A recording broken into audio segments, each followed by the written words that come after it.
भगवान श्री शंकर जी की वंदना किए। इसके बाद भगवान श्री रामचंद्र जी के मुख कमल की जो श्री है, शोभा है, उनकी वंदना किए।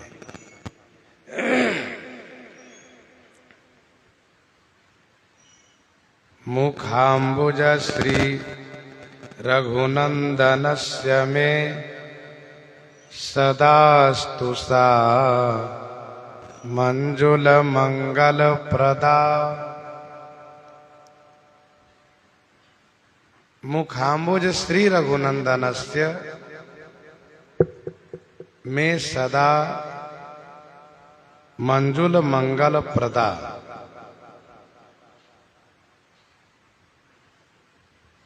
भगवान श्री राम जी के मुख कमल की जो श्री है, शोभा है, वह मुझे हमेशा सुंदर मंगल प्रदान करने वाली हो।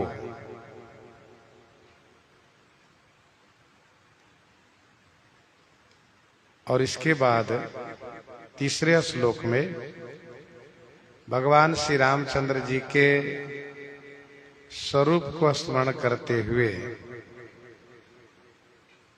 उनको वंदन प्रणाम करते हैं।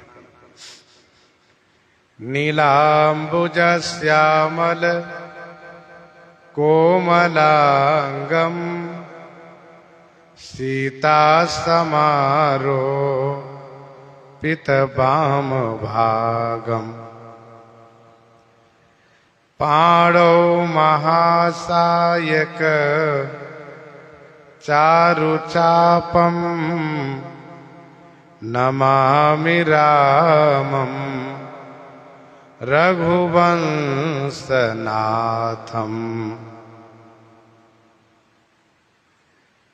नीलांबुज श्यामल कोमलांगम सीता समारोपित वाम भागम।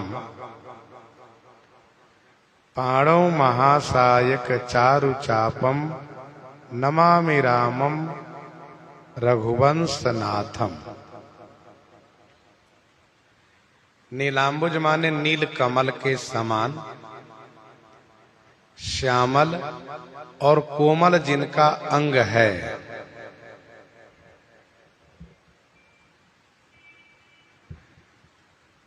श्री सीता जी समारोपित सम्यक रूप से विराजित होकर के सुशोभित हैं। समारोपित अर्थात सम्यक रूप से विराजित होकर के सुशोभित हैं। कहाँ? तो वाम भागम, वाम भाग में। पाणौ महासायक चारु चापम। पाणौ माने दोनों हाथों में। क्या है? कहा महासायक। महासायक माने महान बाण है, और चारु चापम माने सुंदर धनुष है। रघुवंश नाथम रामम नमामि।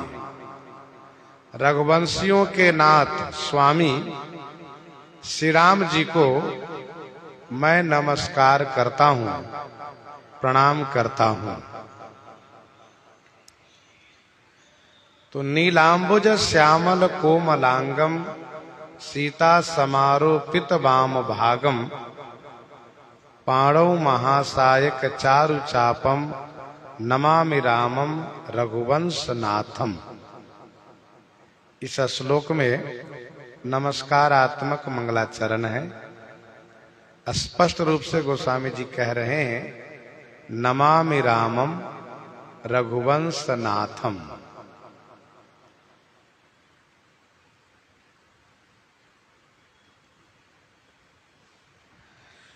मैं रघुवंश के नाथ श्री राम जी को नमस्कार करता हूं। श्री राम जी कैसे हैं? तो नील कमल के समान श्यामल और कोमल अंग वाले हैं।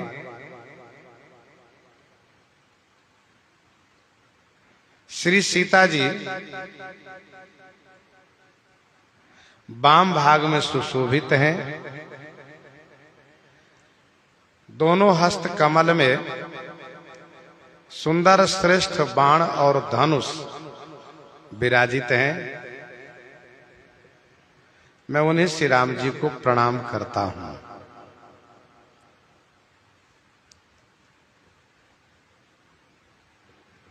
इस श्लोक में भगवान श्री राम जी की सभी लीलाओं का समावेश है।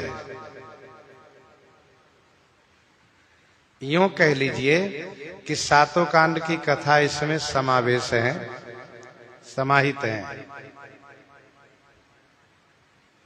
इस श्लोक के 4 चरण है।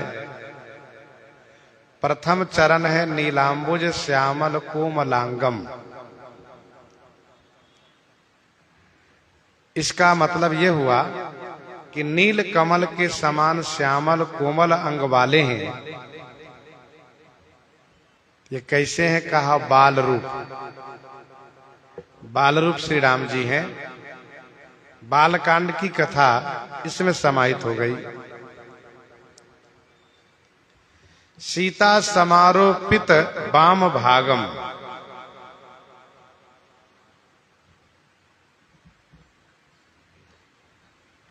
श्री सीता जी सम्यक रूप से आरोपित हैं वाम भाग में।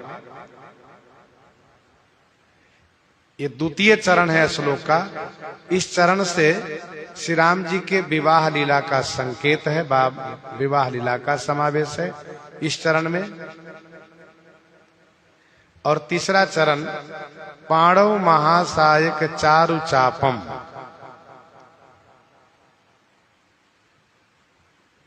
पाणव महासायक चारु चापम में संपूर्ण वन लीला समाहित है।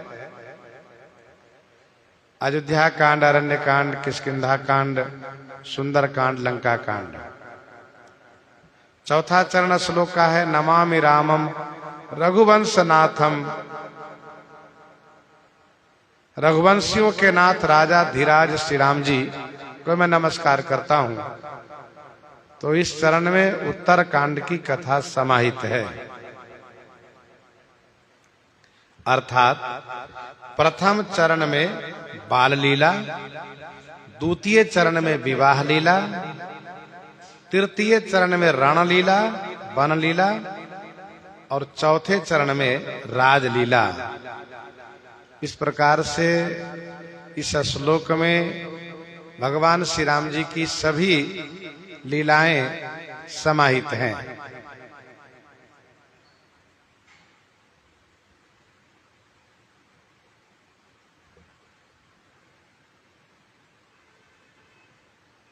भगवान श्री राम जी का शरीर श्याम है और कोमल है।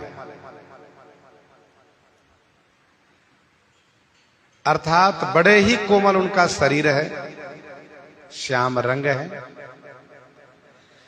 श्री सीता जी सम्यक रूप से वाम भाग में आरोपित अर्थात सुशोभित हैं। श्री सीता जी श्री राम जी के वाम भाग में विराजित हैं। इस संदर्भ में श्री देव तीर्थ स्वामी, उपनाम उनका काष्ठ जिह्वा स्वामी है, उन्होंने लिखा है कि वाम जनन को कारण तारन, वाम जनन को कारण तारन वाम दिशी अरी। भगवान से जो वाम जीव हैं, वाम माने विमुख, जो भगवान श्री राघवेंद्र सरकार से विमुख जो जीव है, उनको सन्मुख करने के लिए श्री राम जी के वाम भाग में आप विराजित हैं।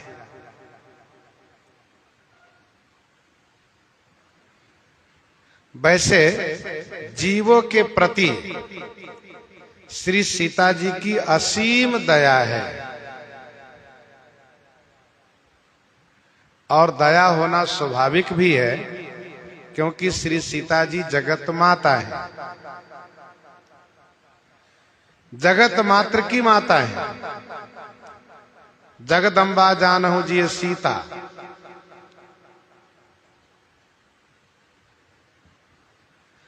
और माता के लिए श्रुति कहती है, कुपुत्रो जायते क्वचिदपि कुमाता न भवति।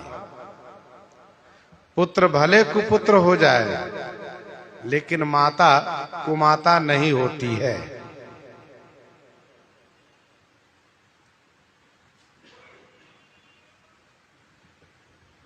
श्री सीता मैया के हृदय में जीवों के प्रति सदैव दया भाव रहता है, सदैव करुणा भाव रहता है। श्रीमद् वाल्मीकि रामायण लंका कांड 113-14 सर्ग में वर्णन है,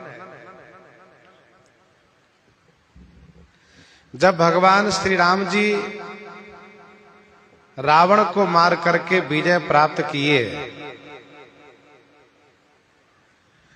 तो श्री हनुमान जी को श्री सीता माता के पास संदेश देने के लिए भेजते हैं।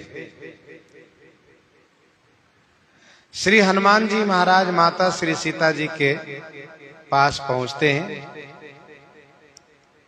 दूर से ही प्रणाम करते हैं। मां पहचान जाती हैं, आशीर्वाद देती हैं, पूछती हैं, हनुमान जी बताइए क्या शुभ समाचार लेकर आप आए हैं। तो श्री हनुमान जी महाराज कहते हैं, मैं वह शुभ समाचार लेकर आया हूं जिस शुभ समाचार की प्रतीक्षा आप कर रही हैं। श्री राम जी अपने भैया लक्ष्मण और सेना के सहित कुशल हैं और युद्ध में रावण पर विजय प्राप्त कर लिए हैं। विभीषण जी को अखंड राज्य प्रदान कर चुके हैं। यह सुनकर के माता श्री सीता जी मौन हो जाती है। तो श्री हनुमान जी महाराज को चिंता होने लगती है कि कहीं ऐसा तो नहीं कि मुझे कहने में बिगड़ गया हो। कभी कभी होता है, अति हर्ष व अति विषाद में जो कहना चाहते हो वह न कह करे कुछ और कहा जाता है। तो श्री हनुमान जी ने पुनरावृत्ति करते हुए कहा, मां मैंने आपसे निवेदन किया कि स्वामी श्री रघुनाथ जी ससैन्य अनुज ससैन्य सानुज सानुज कुशल से हैं और समर में दशानन को जीत लिए हैं, विभीषण जी को अखंड राज प्रदान किए हैं। माता श्री सीता जी ने कहा, मैंने सुना हनुमान, तुमने बिल्कुल ठीक कहा। तो श्री हनुमान जी ने कहा कि आप प्रसन्न नहीं हुई, आप खुश नहीं हुई, आप मौन क्यों हो गई। तब माता श्री सीता जी ने कहा, हनुमान तुम जो शुभ समाचार लाए हो, इस समाचार के बदले में कुछ देना चाहिए। क्या देना चाहिए, क्या मैं दूं, इसी खोज में मैं मौन हो गई हूं। जो शुभ समाचार तुम लाए हो इसमें श्री राम जी की प्राप्ति है, और श्री राम प्राप्ति जैसा लाभ कोई और लाभ हो नहीं सकता। देने में कम से कम बराबर तो देना चाहिए, नहीं विशेष दे पा रहे हो तो कम तो देना ही नहीं चाहिए। तो मैं क्या दूं यही ढूंढ रही हूं। का देऊ तो ही त्रैलोक महु कपि किमपि नहीं बानी समा किमपि नहीं बानी समा। इस वाणी के समान कुछ भी मुझे नहीं दिखाई पड़ रही है। तो श्री हनुमान जी ने हाथ जोड़ करके कहा, मां, मैं यदि मांगू तो आप देंगी? मां ने कहा, ये तो बड़ी खुशी की बात होगी मेरे लिए, जो तुम मांगो वह मैं तुम्हें दूंगी। माता श्री सीता जी सोच रही हैं, इनको तो मैंने पहले ही सब कुछ दे दिया है, इनको तो पहले ही मैंने सब कुछ दे दिया है। अजर अमर गुण निधि सुत हो, करहूं बहुत रघुनायक छो। फिर भी हनुमान जी क्या चाह रहे हैं यह स्पष्ट हो जाए। तो श्री हनुमान जी ने कहा, माता जी, मैं जब प्रथम बार अशोक वाटिका में आया था और इस अशोक के ऊपर छुप करके मैं जब देख रहा था, रावण ने जिस प्रकार से आपको त्रास दिया उसका दंड तो उसे मिल गया, लेकिन ये जो राक्षसियां हैं आपको बहुत तरह से त्रास दे रही थी। सीता ही त्रास देखा वहीं धर ही रूप बहुमंद, बहुत तरह से आपको त्रसित कर रही थी, डरवा रही थी, दुख दे रही थी। तो जो बातें ये राक्षसियां कह रही थी मुझे वह सभी बातें याद है।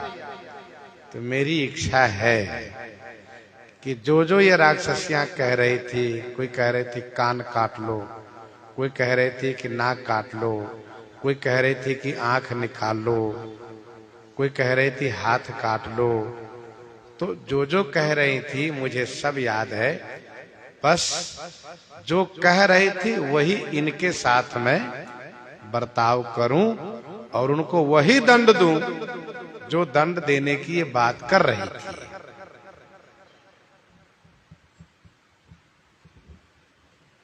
सुनते ही वह सभी राक्षसियां कांप गई। ये हनुमान जी हैं जो लंका जला कर गए और जिनका प्रभाव हमेशा बना रहा लंका में, ये तो सभी प्रकार से दंड देने में सक्षम है।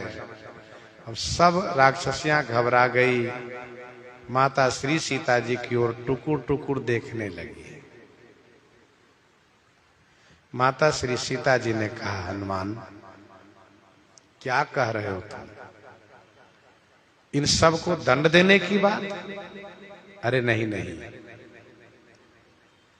इन बेचारियों की क्या गलती है? जैसा शासक था, राजा था, उसी प्रकार से ये उनकी आज्ञा को पालन कर रही थी। इनकी गलती तो थी नहीं, अपने राजा की आज्ञा पालन कर रही थी। हनुमान तुम्हें याद होना चाहिए, उसी समय में जब माता त्रिजटा ने स्वप्न की बात सुनाई और इन सबको डरवाया, उसी समय से इन लोगों का व्यवहार में परिवर्तन हो गया, बदलाव हो गया। ये भी तुम्हें याद होना चाहिए। श्री त्रिजटा जी ने जब स्वप्न की बात सुनाई राक्षसियों को और वे सब राक्षसनियां डर गई, तो त्रिजटा ने कहा कि सुनो, सेवा नहीं कर सकती तो त्रास भी मत दिया करो। वैसे सेवा करनी चाहिए। तो उन राक्षसियों ने कहा कि हमारी सेवा क्या हो सकती है? तो त्रिजटा जी ने कहा, तुम यहां से दूर रहो, यही तुम्हारी सेवा है। दुष्ट लोग पास में न रहें, ये दुष्टों की सेवा है। जहां तहां गई सकल तबाह, स्पष्ट लिखा है सुंदरकांड में। त्रिजटा ने यह भी उन राक्षसियों से कहा था कि तुम सब श्री मिथिलेश नंदनी को प्रणाम करो। इनका स्वभाव है कि प्राणिपात करने पर ये प्रसन्न हो जाती है। सभी ने प्रणाम किया और माता श्री सीता जी ने उन सबको आश्वासन भी दिया कि इनका स्वप्न सत्य हुआ तो मैं तुम्हारी रक्षा अवश्य करूंगी। जनक सुता के चरण ने पर प्रणाम किया था। माता श्री सीता जी ने कहा, हनुमान, जब से विभीषण राजा हुए हैं तब से यही लोग सेवा कर रही है। रावण राजा था तो ये लोग डरवा रही थी, चाहती तो मार भी डालती, लेकिन ऐसा नहीं, केवल डरवा रही थी। विभीषण जी जब से राजा हुए तब से उनका आदेश हुआ, यही सब तो है, अब सेवा करती हैं। इसलिए इन लोगों के प्रति जो तुम्हारे हृदय में नफरत है, द्वेष है, उसको हटा देना चाहिए। हनुमान, एक बात और सुनो, महापुरुषों का पहचान होना चाहिए, लक्षण होना चाहिए। पापा नाम वा शुभा नाम वा बधारा नाम फलवन कार्य करुण मार्य न कश्चिना पराध्यति। चाहे कैसा भी हो, पापी हो, पुण्यात्मा हो, चाहे बद के योग्य हो, लेकिन उन पर करुणा ही करनी चाहिए, दया करनी चाहिए। क्योंकि संसार में कोई ऐसा जीव नहीं है जिससे अपराध न बनता हो। हनुमान जी, एक बात और बताऊं, संसार में सब अपराधी है, सबसे अपराध बनता है। मैं भी अपराधी हूं, तुम भी अपराधी हो, लक्ष्मण जी भी अपराधी हैं। हनुमान जी ने झट से पूछा कि क्या श्री रघुनाथ जी भी? कहा नहीं, वे अपराधी नहीं है, क्योंकि वे जीव नहीं है, ईश है। और ईश्वर जो होते हैं वे सदैव निर्दोष होते हैं। निर्दोषम ही समम ब्रह्म, उनका कोई अपराध नहीं। हनुमान जी के मन में जिज्ञासा हुई कि मां, आपका अपराध? कहां मेरा अपराध? मैंने पति को आदेश किया, ये मेरा अपराध था, हठ किया। सीता परम रुचिर मृग देखा, अंग अंग सुमनोहर वेशा।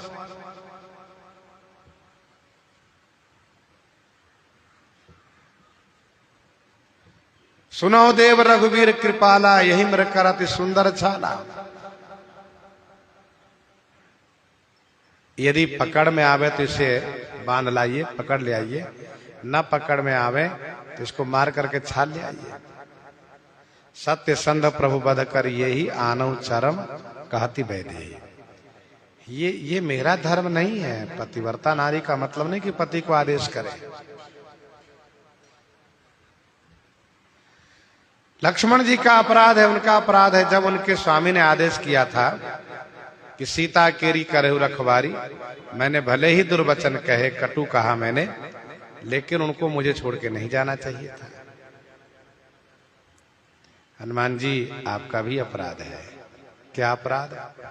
कहा कि श्री रघुनाथ जी ने आपको भेजा था मेरी सुधि लाने के लिए। ऋक्षराज जामवंत जी ने भी आपसे यही कहा था, इतना करो तात तुम जाई, सीत ही देख कहो सुधि आई।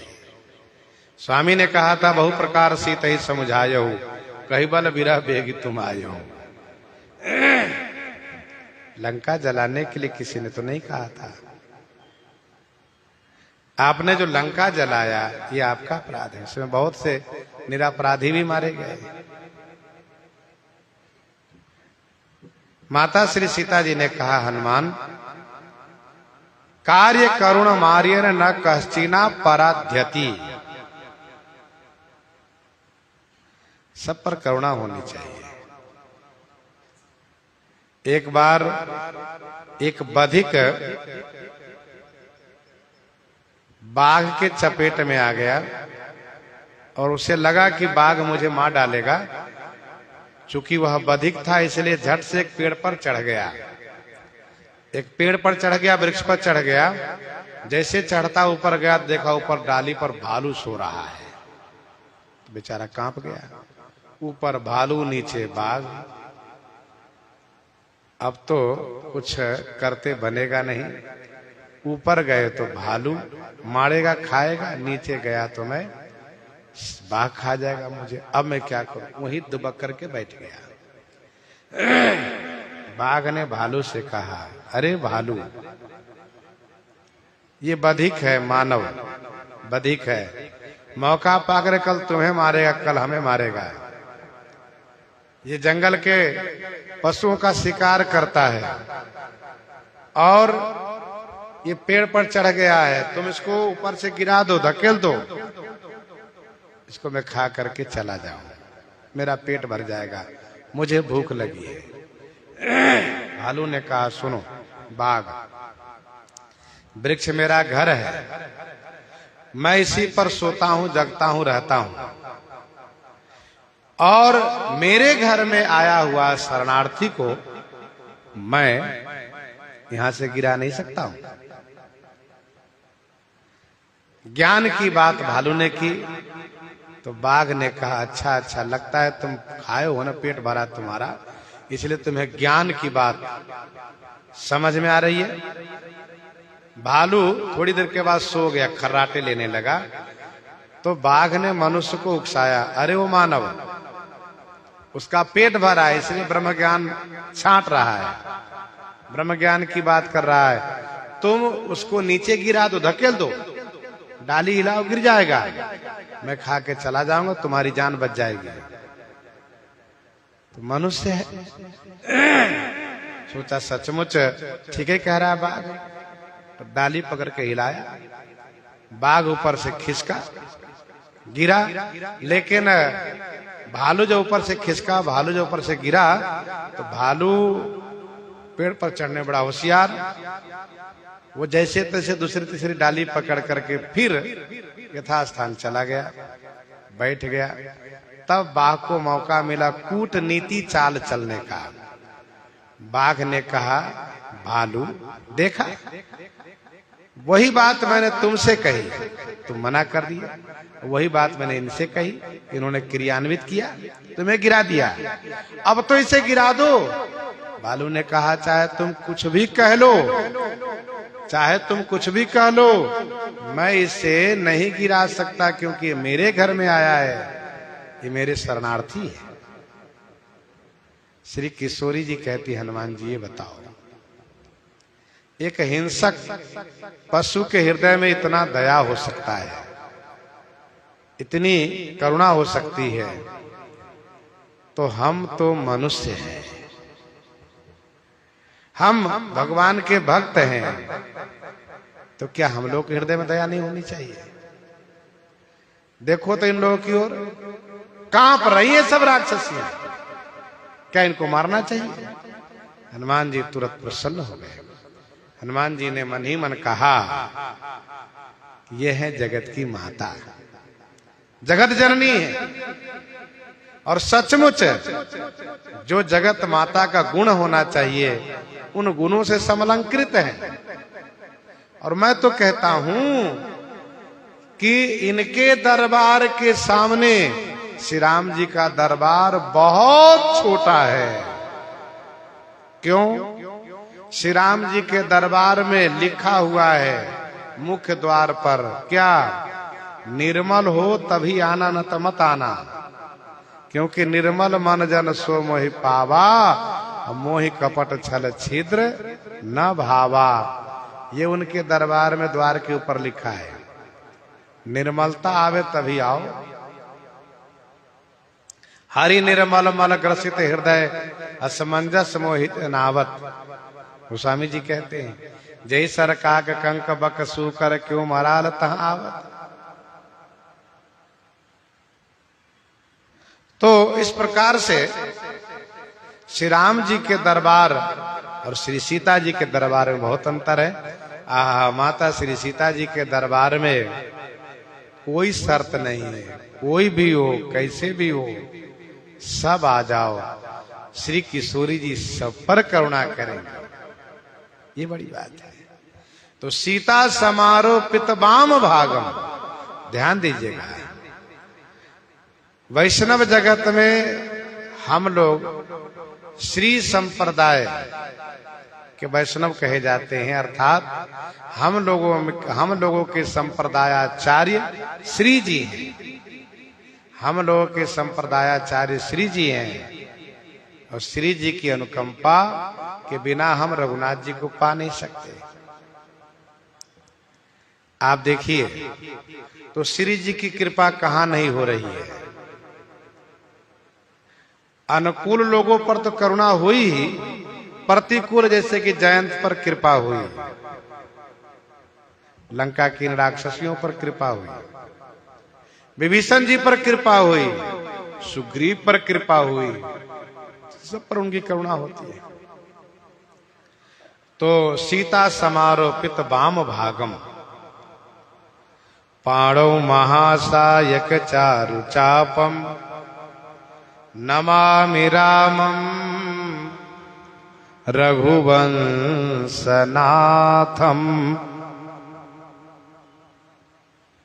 दोनों हाथ में बाण और धनुष लिए। महासायक, महासायक माने महान बाण है। ऐसा बाण है कि वह कभी निष्फल नहीं जाता है। जिमि अमोघ रघुपति कर बाना एहि भांति चले हनुमाना। जिमि अमोघ रघुपति कर बाना ये ही भांति चले हनुमाना।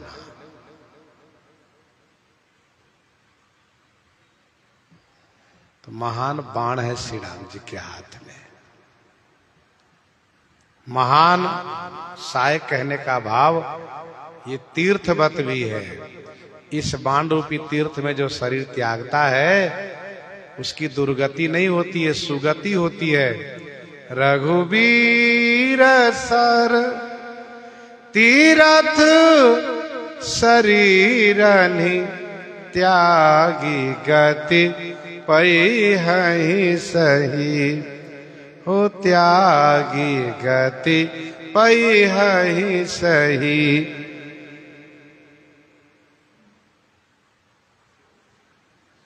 और धनुष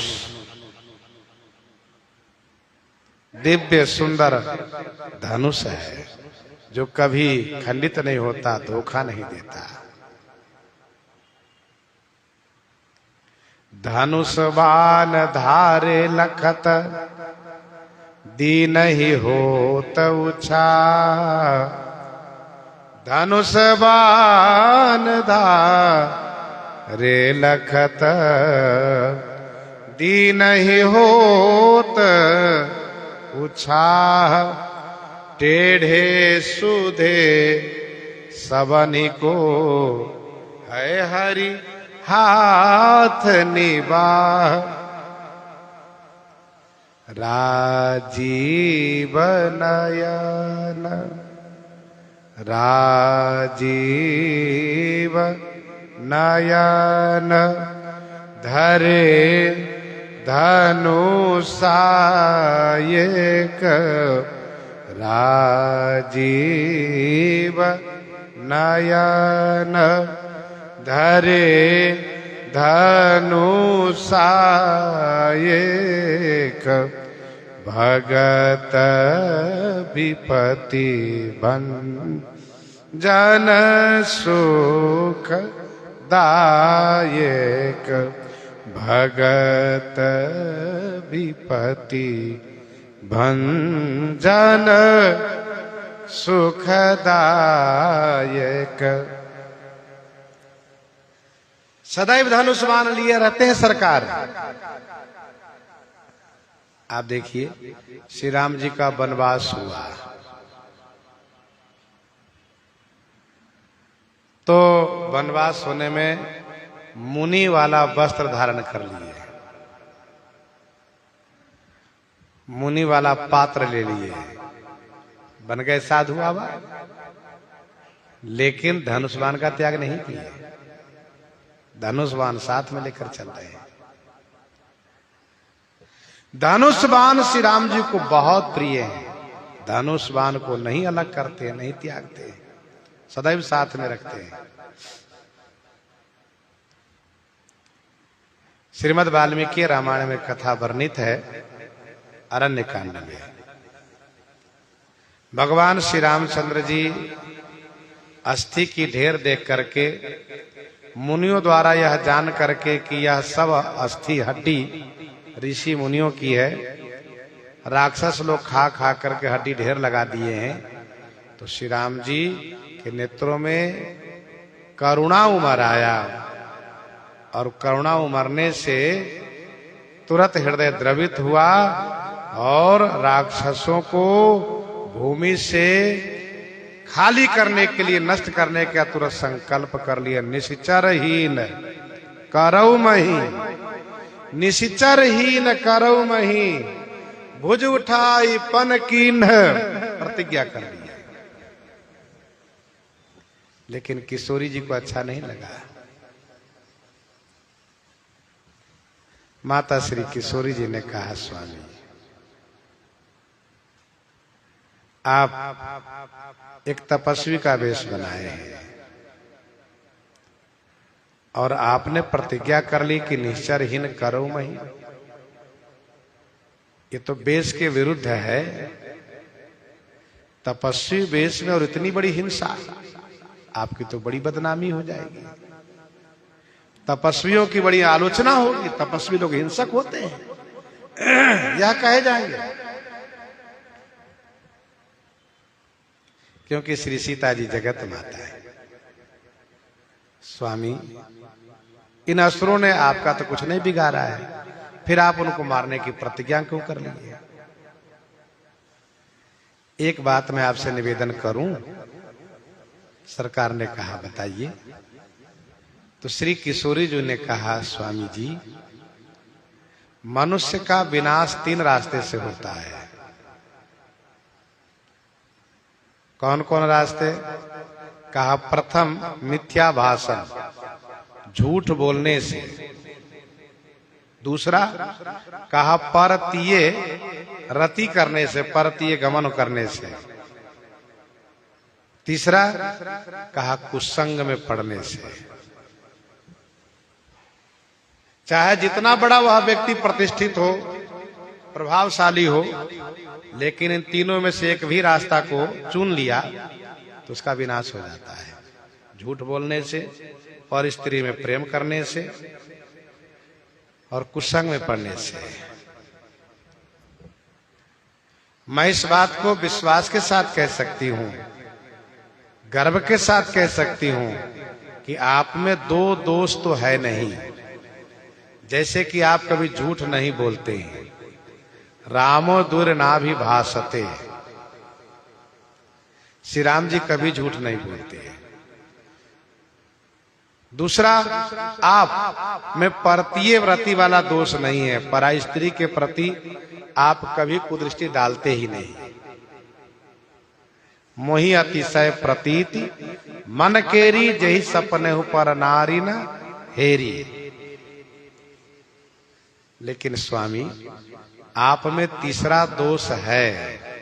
क्या? कहा कुसंग।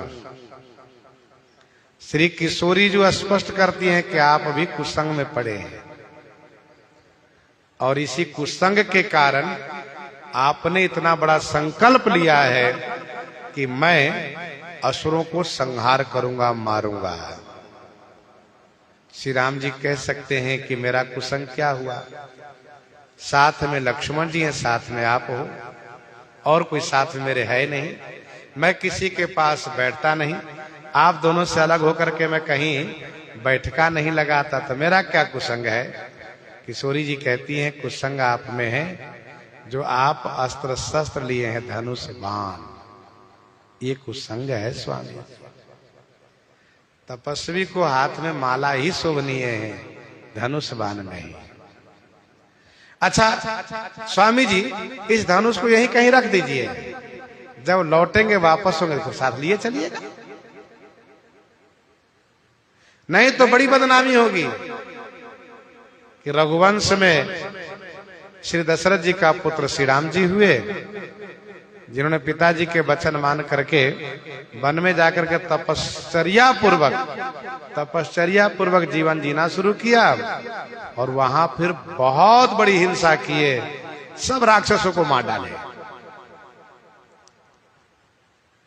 कोई अपराध भी नहीं किया, फिर भी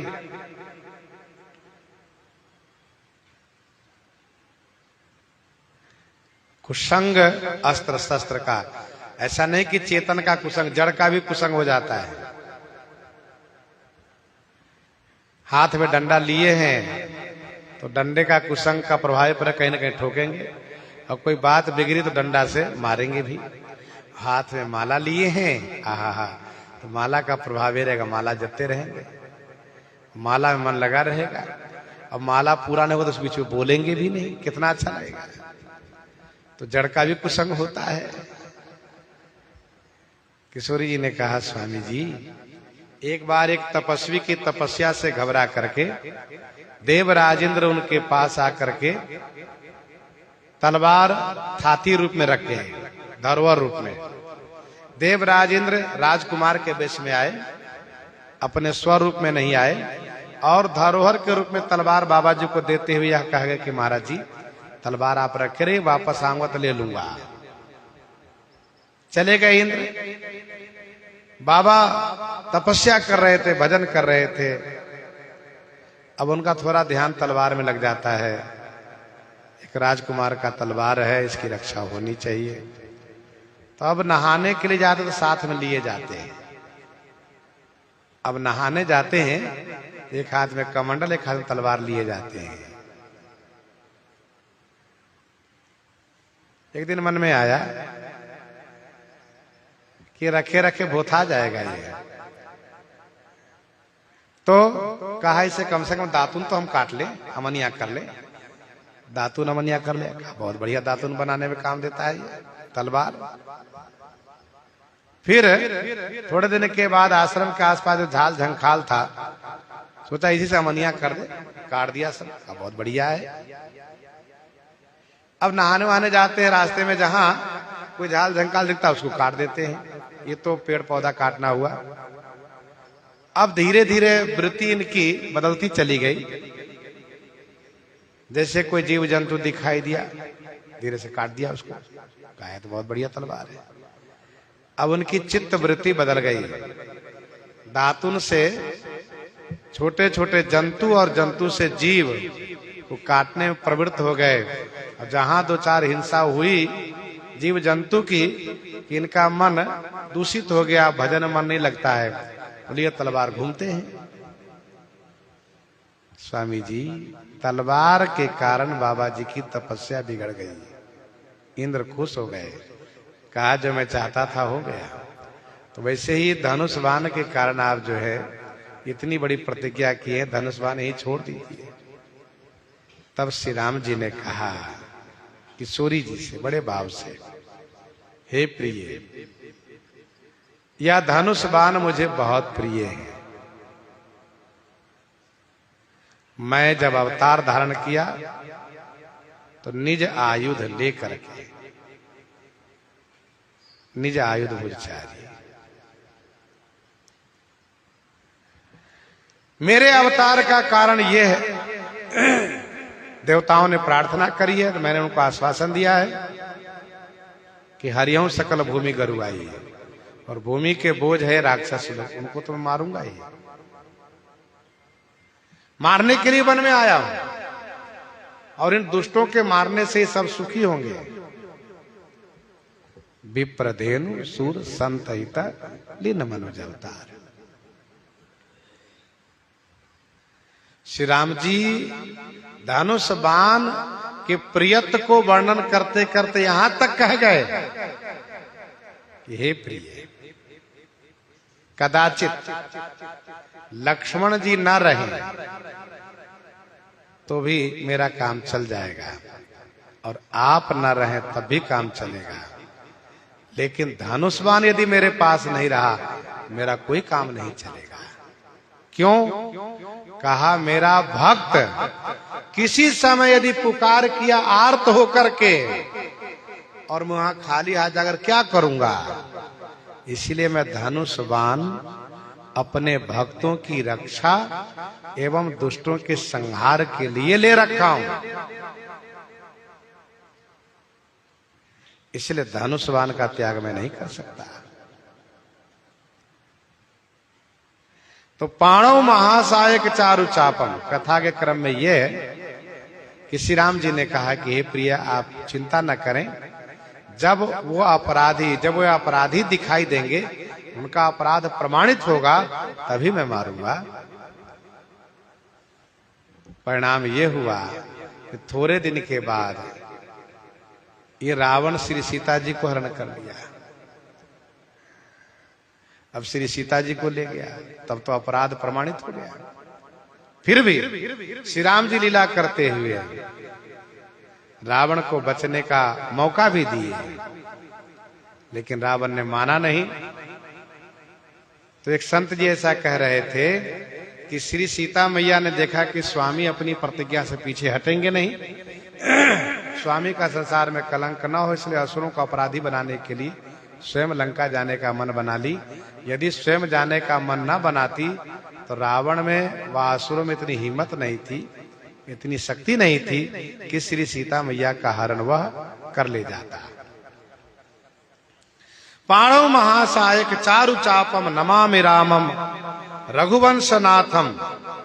3 श्लोक में मंगलाचरण गोस्वामी जी किए हैं। बालकांड में 7 श्लोक में मंगलाचरण किए, यहाँ पर 3 श्लोक में।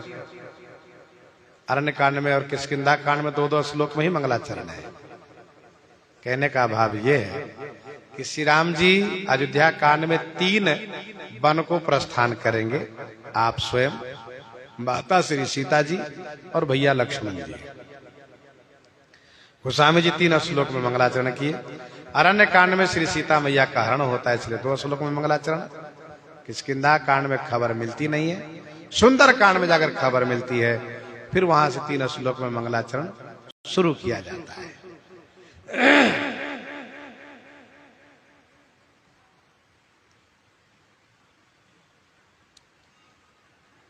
अयोध्या कांड की कुछ विशिष्टता को आप स्मरण में रखें। अयोध्या कांड की कथा में गोस्वामी तुलसीदास जी महाराज किन्हीं के संवाद को वर्णन नहीं कर रहे हैं। जैसे बालकांड, अरण्य कांड, किष्किंधा कांड, सुंदर कांड, लंका कांड, उत्तर कांड में आप सुनिएगा कि श्री कागभूषुंडी जी कह रहे हैं, श्री जागबलिक जी कह रहे हैं, भगवान श्री शंकर जी कह रहे हैं। लेकिन अयोध्या कांड की कथा में कहीं ये नहीं सुनिएगा कि श्री शंकर जी कह रहे हैं, कि श्री कागभूषुंडी जी कह रहे हैं, कि श्री जागबलिक जी कह रहे हैं। इसका मतलब ये नहीं है कि अयोध्या कांड की कथा उन लोगों ने गाई नहीं है, ऐसा नहीं है। कथा सबने गाई है, लेकिन अयोध्या कांड की कथा को गोस्वामी जी ने अपने पक्ष में ही रखा है। एक बड़ी विशेषता ये है कि श्री कागभूषुंडी जी द्वारा प्रस्तुत जो मूल रामायण है, प्रथम यते अनुराग भवानी रामचरित सरकैस बखानी, कथा समस्त वसुंध बखानी, जो मूल रामायण है, उसमें से 17 प्रसंग अयोध्या कांड में ही है। संपूर्ण श्री रामचरितमानस में लगभग 10,000 चौपाई की मान्यता है, लगभग, जिसमें से 1/4 अयोध्या कांड की चौपाई है। 2,500 के लगभग अयोध्या कांड में चौपाई है, लगभग।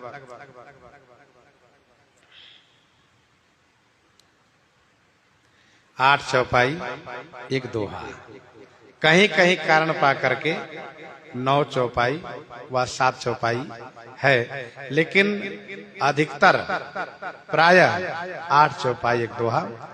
25वें दोहा पर छंद, श्रोठा, और छंद में गोस्वामी तुलसीदास जी अपना नाम देते गए। सभी छंदों में अपना नाम देते गए। यह क्रम 125 के जगह 26वें में छंद रखा गया, तो वहां पर क्रम भंग महसूस होता है। यह क्रम भंग किया गया। 125 के जगह 126वें दोहा में छंद है, और क्रम भंग क्यों किया गया, यह बात भी वहां कही गई है कि तापस और श्री राम जी के मिलन प्रसंग के 1 दोहा को गोस्वामी जी अलग कर दिए, इसीलिए 125 के जगह ना छंद देकर के 126वें में छंद दिए। दूसरी बात, 126वें दोहा के छंद में गोस्वामी जी ने अपना नाम नहीं दिए। क्यों नहीं दिए? क्योंकि उस छंद में महर्षि वाल्मीकि और श्री राम जी का संवाद चल रहा है। वाल्मीकि प्रभु मेरा न बखान।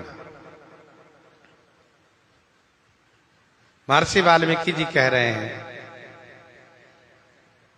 श्रुति से तू पालक राम तुम जगदीश माया जानकी, जगदीश माया जानकी, जो श्री जाति जग पालती हरति रुख पाए कृपा निदान की, जो सहस शीस अहिस महीधर लखन सचरा चरधनी सुर काज धरि नर राज तनु चले दलन खल निशिचरयनी,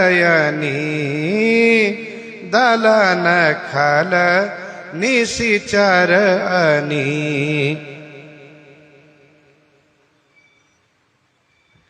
राम स्वरूप तुम्हार वचन अगोचर बुद्धि पर, अभिगत कथा पार नेति नेति नित निगम का।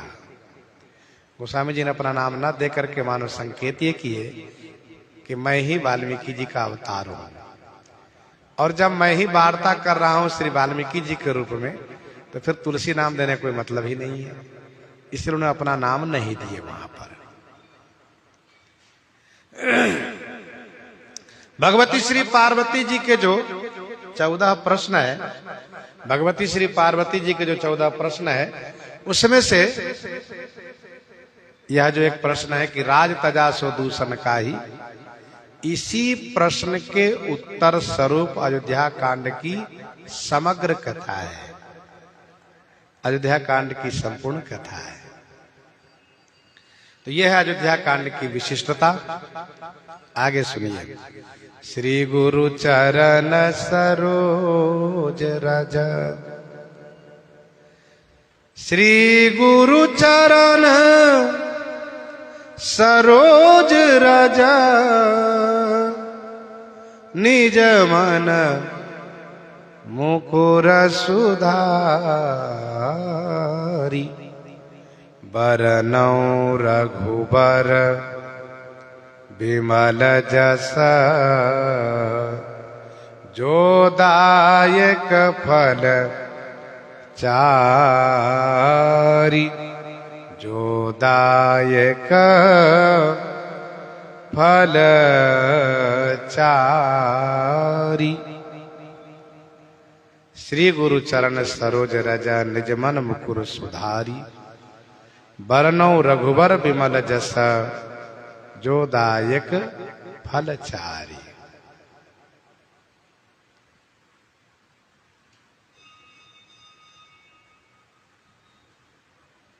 श्री गुरुजी महाराज,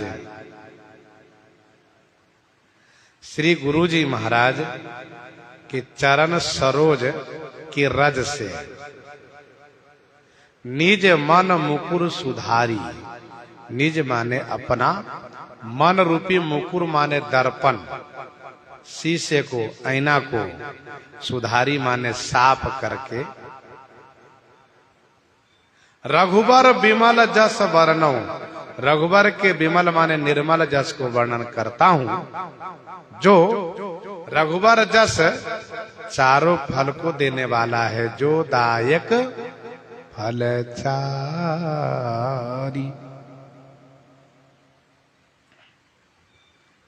श्री गुरु चरण सरोज रज, निज मन मुकुर सुधारी।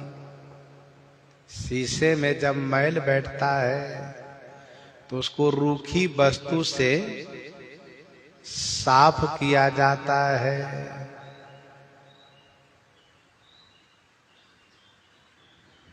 मन रूपी दर्पण में मैल जब आ जाए तो उस मैल को श्री गुरु जी के चरण कमल के रज से साफ किया जाना चाहिए। गोस्वामी जी कहते हैं, मैं अपने मन रूपी दर्पण को सुधार रहा हूं, साफ कर रहा हूं। श्री रघुनाथ जी के निर्मल जस को वर्णन करने के लिए जो जस चारों फल को देने वाला है, देहि सत्य फल प्रगट प्रभाव।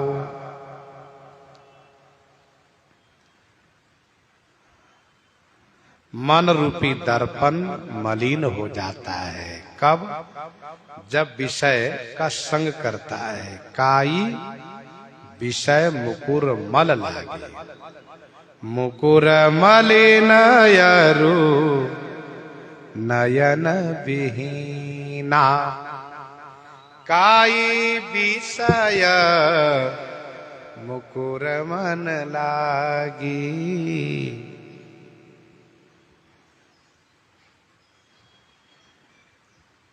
तो मन को निर्विषय करके तब मैं श्री राम का चरित्र वर्णन करता हूं। प्रश्न उठता है कि गोस्वामी जी अब कह रहे हैं, बरनौ रघुवर विमल जस। इसके पहले किनका जस वर्णन कर रहे थे अब तक? क्या वो रघुवर का जस नहीं था? इसका समाधान यह है कि बाल कांड में श्री राम जी का चरित्र प्रधान रूप से वर्णन किए। अयोध्या कांड की कथा में श्री राम जी और श्री भरतलाल जी दोनों की कथा वर्णन करेंगे।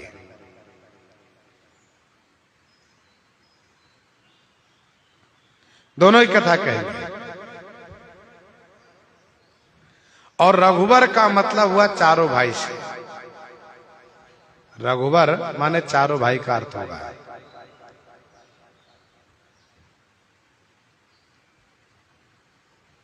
जैसे गीता वाली बालकांड 6 पद में गोस्वामी जी ने लिखा, नाम करण रघुवरन को नृपसुदिन सुधायो।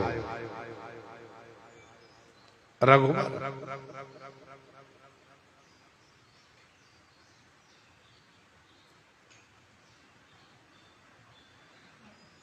तो आधे में श्री राम जी का चरित्र और आधे में श्री भरतलाल जी का चरित्र।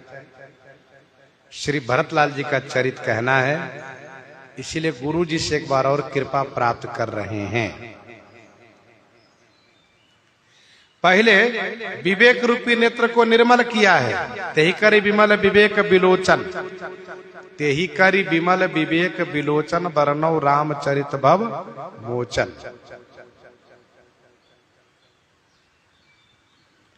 किनसे? गुरुपद राज मृदु मंजुल अंजन नयन अमित्रिक दोष विभंजन, तेहि करी विमल विवेक विलोचन, बरनौ राम चरित भव मोचन। तो पहले विवेक रूपी नेत्र को स्वच्छ किया था और अब मन को विमल कर रहे हैं। क्योंकि मन और नेत्र दोनों निर्मल होने चाहिए।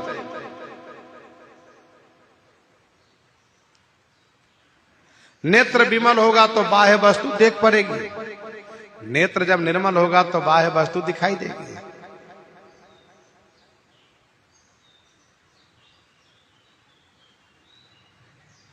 लेकिन अपना स्वरूप फिर भी नहीं दिखेगा।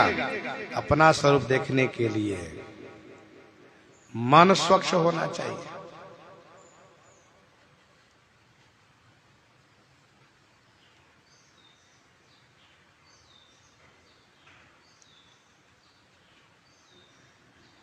गोस्वामी जी कहते हैं, श्री गुरु चरण सरोज रज।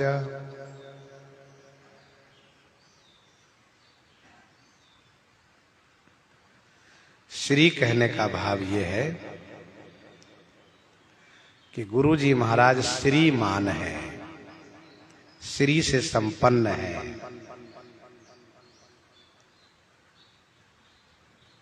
श्री गुरु जी श्री शंकर पातु माम, शंकर भगवान भी गुरु जी हैं। हितोपदेश को महेश मानो गुरु को।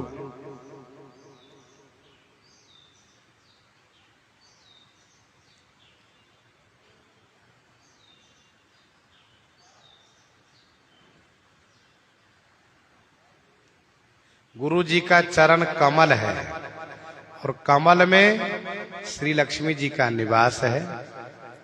गुरु जी का चरण कमल है और कमल में ही श्री जी का निवास है।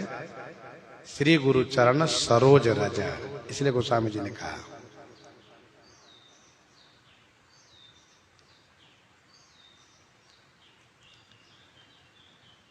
तो श्री गुरु जी के चरण कमल है, कमल में श्री जी का निवास है। श्री गुरु जी के चरण कमल के रज को हृदय में नेत्र में लगाने से, मन रूपी दर्पण को साफ करने से श्री जी प्रसन्न हो जाएंगी। श्री जी की अनुकंपा होगी तो वह शिष्य, वह भक्त वैभववान हो जाएगा। क्योंकि जे गुरु चरण रेणु शिर धरहि, जे गुरु चरण रेणु शिर धरहि, ते जन सकल विभव बस करहि। जे गुरु पद अम्बुज अनुरागी, ते लोक हूँ बे दहु बड़बागी। मन नेत्र को गोस्वामी जी निर्मल कर लिए, क्योंकि मन रूपी नेत्र को निर्मल किए बिना श्री राम जी का रूप नहीं दिखाई देगा। मुकुर मलिन, मुकुर मलिन अरु नयन विहीना, राम रूप देखहि किमि दीना, राम रूप देखहि किमि दीना। और वह राम रूप अयोध्या कांड में श्री भरतलाल जी के पास है। ध्यान दीजिएगा, बाल कांड की कथा प्रारंभ करने में गोस्वामी जी महाराज गुरु जी की मूर्ति की वंदना किए। वंदे बोधमयम नित्यम गुरुम शंकर रूपिणम। गुरु जी के चरण, चरण धूली, फिर चरण नख, सबकी वंदना किए। अयोध्या कांड की कथा में गोस्वामी जी कहते हैं, मैं श्रीमान गुरु जी महाराज के चरण कमल की रज धूली से अपने मन रूपी दर्पण को साफ करके फिर रघुवर श्री राम भरत की कथा गायन कर रहा हूं, जो चारों फल को देने वाला है। अरण्य कांड, आगे चलकर अरण्य कांड से गुरु जी की वंदना नहीं है। तो जब बाल कांड में बहुत विस्तार से गुरु जी की वंदना की है, तो अयोध्या कांड में गुरु जी को स्मरण क्यों कर रहे हैं, फिर आगे क्यों नहीं कर रहे हैं? केवल अयोध्या कांड तक ही गुरु जी को याद किए, आगे क्यों नहीं याद किए? तो इसका कारण ये है कि अयोध्या कांड की कथा गाने में, अयोध्या कांड की कथा गाने में गोस्वामी जी का मन बार बार कदरा रहा है, बार बार घबरा रहा है, डर लग रहा है। क्योंकि अयोध्या कांड की कथा हृदय को विचलित करने वाली है। का सुनाई विधि काह सुनावा, का दिखाई चह काह दिखावा। अब जरा सोचिए,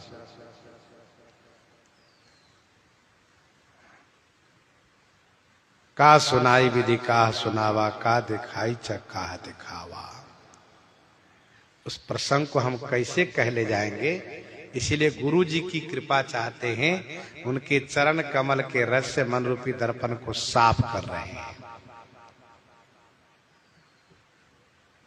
श्री भरतलाल जी की कथा गानी है और श्री भरतलाल जी की कथा गायन करना आसान नहीं है।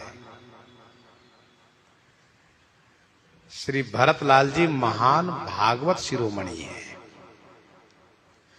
भक्त शिरोमणि हैं। सामान्य भक्त और संत की कथा गायन करना कठिन होता है, और श्री भरतलाल जी तो भगत शिरोमणि भगत हैं। भगत शिरोमणि भगत ते जैन डर पाओ सुरपाल, भगत शिरोमणि भरत ते जैन डर पाओ सुरपाल। भक्तों की कथा गान करना बड़ा कठिन काम है। भक्तमाल में वर्णन है 10-11 कवित्त में स्वामी प्रियादास जी कहते हैं कि श्री नाभा गोस्वामी जी अपने गुरु जी महाराज की सेवा कर रहे थे। क्या सेवा कर रहे थे? तो पंखा डुला रहे थे। इनके गुरु जी महाराज श्री स्वामी अग्रदास जी महाराज मानसिक सेवा कर रहे थे। तो मानसिक सेवा करने में उनका ध्यान चला गया समुद्र किनारे। कैसे? तो एक शिष्य जहाज लेकर जा रहा था, उसके जहाज जब समुद्र में फंस गया, उसका जहाज जब समुद्र में फंस गया तो वह गुरु जी को याद किया, जय हो श्री स्वामी अग्रदास जी महाराज, गुरु जी महाराज कृपा करिए भगवान। तो जैसे वहां ध्यान गया वैसे स्वामी श्री नाभा जी महाराज, स्वामी अग्रदास जी का ध्यान वहां गया कि चेला फंस गया है। नाभा गोस्वामी जी ने तुरंत उसी पंखे को, जिसे गुरु जी को पंखा की हवा दे रहे थे, जिस पंखे से गुरु जी को हवा दे रहे थे, उसी पंखे को थोड़ा ऊपर उठाया और यूं हिला दिया और कहा, गुरु जी महाराज जय जय, आप सेवा करते रहिए। और आपका शिष्य समुद्र से निकल गया, हो उसका जहाज निकल गया। तो श्री स्वामी अग्रदास जी ने कहा, कौन बोला? तो श्री नाभा जी ने कहा, वही जिनको आपने शीत प्रसाद देकर के पालन किया है। तो श्री स्वामी अग्रदास जी ने कहा, नाभा तुम्हारे ऊपर संतों की कृपा हो गई है, इसलिए तुम अब संतों का गुणगान करो, संतों की कथा गाओ, भक्तों का चरित्र गाओ। नाभा गोस्वामी जी हाथ जोड़ लिए, कहा, गुरु जी महाराज या को पावो नाही और छोर, गाँव राम कृष्ण नहीं पावो भक्ति दाव को। आज्ञा हो तो श्री राम कथा गाऊं, श्री कृष्ण कथा गाऊं, मैं भक्ति कथा नहीं गा सकता, क्योंकि भक्त का ओर छोर पाना बड़ा कठिन है। कैसे? कहा, भक्त का जन्म होता है पूरब, दीक्षा होती है उत्तर में, साधना होती है दक्षिण में, और देहावसान होता है पश्चिम में। कहाँ जन्म लिया, कहाँ संस्कार हुआ, कहाँ साधना करी, कहाँ शरीर त्याग, ये पता लगाना बड़ा कठिन काम है। किस कुल में कहाँ जन्म लिया। तो स्वामी श्री अग्रदास जी ने कहा है, जिस कृपा ने तुम्हें मेरी मानसिक पूजा में पहुंचा करके और समुद्र तक पहुंचा दिया, भगत के जहाज को भी पार करवा दिया, वही कृपा तुम्हारे ऊपर इस प्रकार से अनुकूल रहेंगी कि जिस भक्त के बारे में स्मरण आप करोगे, उस भक्त का समग्र चरित्र आपको दिखाई देगा। तो स्वामी नाभा गोस्वामी जी ने कहा, गाऊं राम कृष्ण नहीं पाओ भक्त दाव को। तो भक्त की कथा गाना बड़ा कठिन काम है। अब गोस्वामी जी आगे चौपाई में कहते हैं, जब ते राम ब्याही घर आए, नित नव मंगल